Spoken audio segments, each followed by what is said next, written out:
this, as you can probably tell by the little tiny hat and the questionable tattoos, is a film photographer. And this is a roll of Kodak Ultramax 400 film. In this video, I'm going to tell you why I think this is the best beginner film stock. Not this.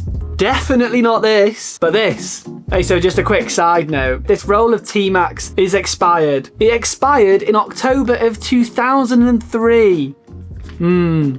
I think I'm gonna have to make a video about this when I finally shoot it, aren't I?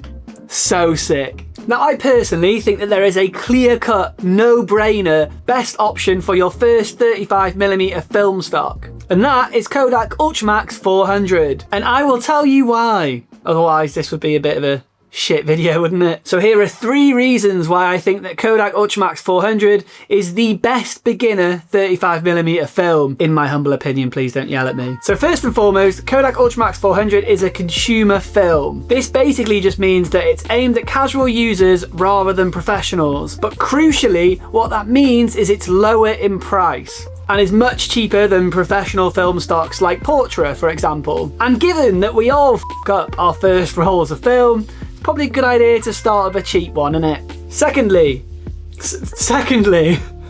if you look at the box, you'll see that the box has the number 400 on it. So to grossly oversimplify this, cue Reddit getting upset with me again, the number on a film box typically refers to the box speed. The higher the number, the better the film will deal with low light situations. By starting off with a 400 speed film rather than a 200 speed film, for example, you're effectively giving your photos a better chance of coming out in varying lighting conditions, especially when you forget to use the flash. I, for one, have done this a lot. Oh, I forgot to put the bastard flash on, didn't I? Also managed to take a photo in my pocket. Base mounting is possibly the most aggressive thing that has ever happened to my body. Generally speaking, film handles overexposure much better than it handles underexposure. So by choosing a film with a higher number, we're adding a little safety net underneath ourselves. Should we go indoors or continue shooting after sundown? And isn't that nice? And the third reason why Kodak Ultramax 400 is the best beginner film is because it doesn't massively lean in one specific direction aesthetically. There are films that make colours really weird.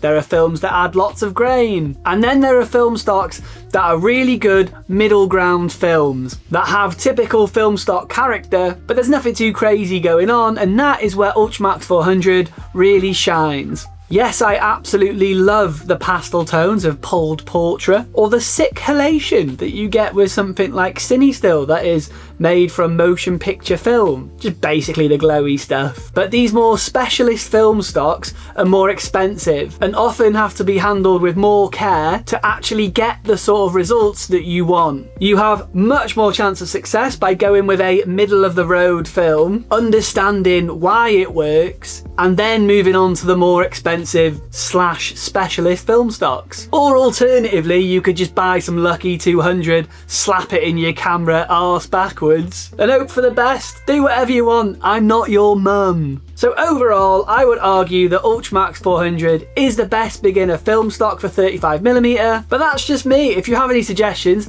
please do feel free to leave them in the comments. It's always cool to get another perspective, and I feel like it is our duty to usher in the next wave of photographers who want to piss their money into the wind by getting into film photography, just like we did.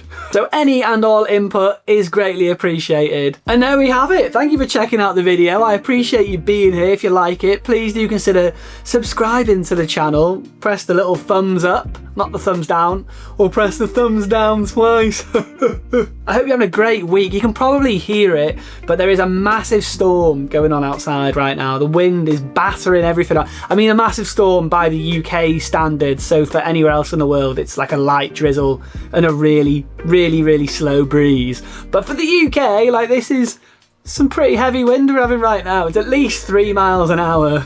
So I am nice and warm in the office, drinking copious amounts of tea, getting through all my editing. So I hope you're having a great week anyway. I hope you are well. I hope your family is well. I hope your dog is well. Please do provide said pooch with a little scratch behind the ears from me. And hopefully I will catch you in the next one. Peace.